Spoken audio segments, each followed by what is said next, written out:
प्रिय साथियों नमस्कार। आइए सुनते हैं भाग 28 आपके अपने कृष्णपाल के स्वर में।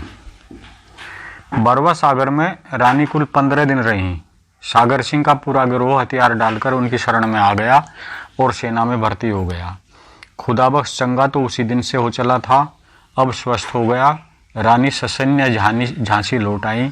लोगों की छाती रानी के पराक्रम से उमग उठी।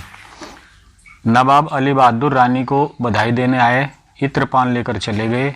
कम से कम मोतीबाई को उनकी बधाई की सच्चाई में विश्वास नहीं था। अली बहादुर और पीर अली में सलाह हुई। अली बहादुर, पीर अली, ये वही सागर सिंह है जो झांसी की जेल तोड़कर भागा था। रानी ने उसको ही नहीं बल्कि उसके सारे गिरोही डाकुओं को फौज में भर्ती कर दिया है। यह सब सरकार बहादुर के खिलाफ तैयारी का सबूत है। पीर अली, और हुजूर, बुरा यह है कि उनके नए पुराने कामदार अंग्रेज सरकार को इस धोखे में रखना चाहते हैं कि झांसी का राज नवाब गवर्नर जनरल बहादुर की तरफ से किया जा रहा है और रानी साहब तो केवल मुंतजिम हैं। अली बहादुर, इसकी इतला जबलपुर पहुंचनी चाहिए, जैसे तैसे हो। पीर अली, हुजूर का हुक्म हो तो मैं चला जाऊं, मगर मेरे जाने से शक हो जाएगा। अली बहादुर, माल का रिश्तेदार रानी के बुरे सलूक की वजह से नाराज है, इस काम के करने के लिए तैयार हो जाएगा। अगर जाए तो खर्चा मैं दे दूंगा। पीर अली, मैं कहूँगा वे मान जाएंगे। उनको टीकमगढ़ होकर भेजा जाए, वहाँ से दीवान नत्थे खां की चिट्ठी और उनके कुछ आदमियों को साथ लेते जाएं, क्योंकि रास्ते में खतरा है। दूत टीकमगढ़ गया। वहाँ का राजा अल्पवयस्क था, नत्थे खां दीवान था। उसने झांसी पर चढ़ाई का निश्चय किया और सेना लेकर झांसी के निकट राज्य की पुरानी राजधानी ओरछा में आ गया। 3 सितंबर को सवेरे ही उसने रानी के पास अपना दूत भेजा।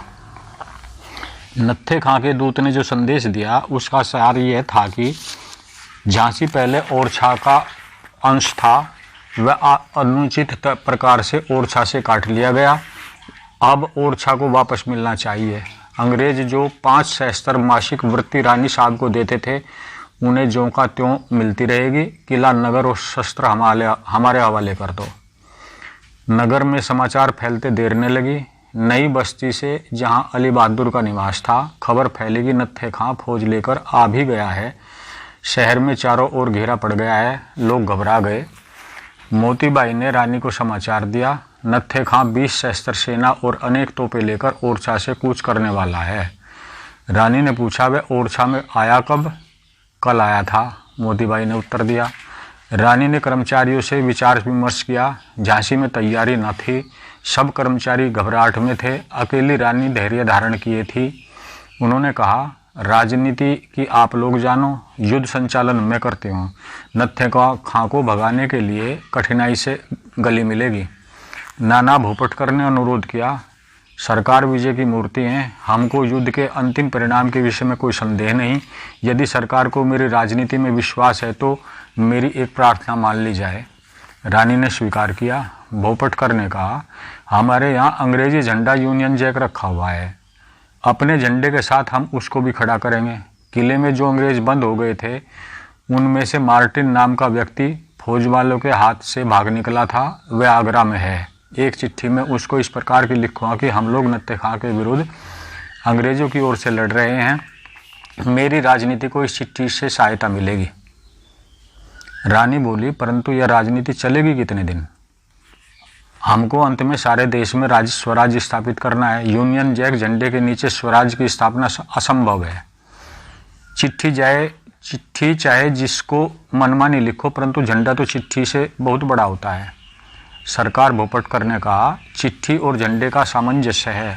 हम कुछ समय तक अपने आदर्श को ढका मुर्दा रखना चाहते हैं। यदि स्वराज का प्रयत्न देश भर में 31 मई को एक ही साथ हो गया होता तो राजनीति की दिशा कुछ और होती, परंतु अब उसमें परिवर्तन आवश्यक है। लाला भाऊ बख्शी बोला, सरकार दिखाने के दांत कुछ और, खाने के कुछ और। भूपटकर साहब का यही तात्पर्य है। रानी मुस्कुराई। दरबारियों ने समझ लिया कि उन्होंने कोई दृढ़ निश्चय कर लिया है। नाना की बात को मैं टाल नहीं सकती हूँ, रानी ने कहा, परंतु गेरवा झंडा सबसे ऊपर की बुर्ज पर रहेगा और अंग्रेजों का झंडा चाहे जहाँ नीचे की बुर्ज पर लगा लो। मंत्रिमंडल ने स्वीकार किया। रानी बोली, लाला भाऊ, तोपों का तुरंत प्रबंध करो। जवाहर सिंह, रघुनाथ सिंह इत्यादि को सावधान करो। सब फाटक बंद करके फाटकों के बुर्जों पर गोला बारूद इसी समय जमा करो। नत्थे खां कई ओर से आक्रमण करेगा। किले पर बड़ी तोपें चढ़ी हैं। भाऊ ने उत्तर दिया, सरकार केवल कड़क बिजली नीचे रखी है, उसको अभी चढ़वाता हूँ और सरकार की अन्य आज्ञाओं का पालन करता हूँ।